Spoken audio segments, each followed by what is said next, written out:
here. But let's dive into the topics tonight.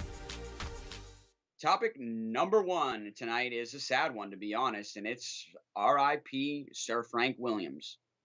Unfortunately, the founder of Williams F1 passed away this week at, I believe, the age of 89, which is, a long life, but yeah, I mean, it's tough to, put a long life when he could have lived longer than that. So it's just tough to say a long life, I guess, at 89, but definitely a fulfilling life. We all know that. Anybody that knows the history of Williams F1 or Sir Frank himself, this guy is a legend in motorsport. And I say that, and I mean it, a legend in motorsport. And he's really, truly one of the founding fathers of Formula One. And the Formula One that we all love and know today is due and thanks to Sir Frank Williams. Really, one of, like I said, the founding fathers of current Formula One. We all know Williams, with their rich history on the grid, has been on the grid for over 30 or 40 years, have won a ton of championships, not only constructors, but also drivers' championships. I know as of recently, so if you're new to F1, you probably think Williams is a team that is generally at the back of the grid. That's only been like that for the, few years in the recent years that we've known Formula One.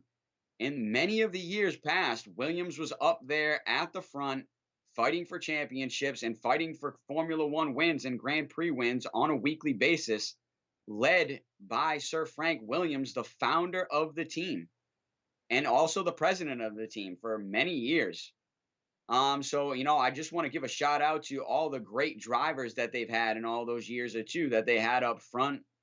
The great Nigel Mansell, the great Senna, who's also obviously a legend, Damon Hill, Valtteri Bottas, currently George Russell. So there's just so many great drivers that have driven for Williams F1 over the years that, man, it's just really sad to see Sir Frank go. And as we know, we call him Sir Frank because he was knighted. So just think about that. He was knighted. This guy was never a driver in Formula One.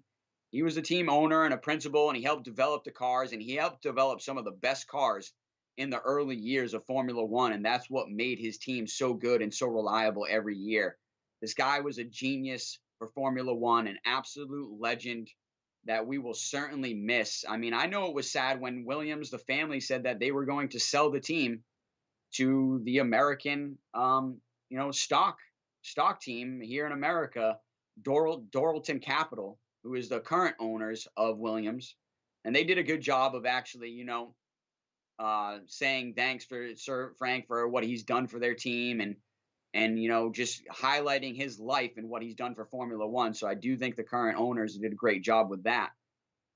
But it's just curious to see if it could have stayed in the family. I personally think that Claire Williams did a great job running the Williams F1 team.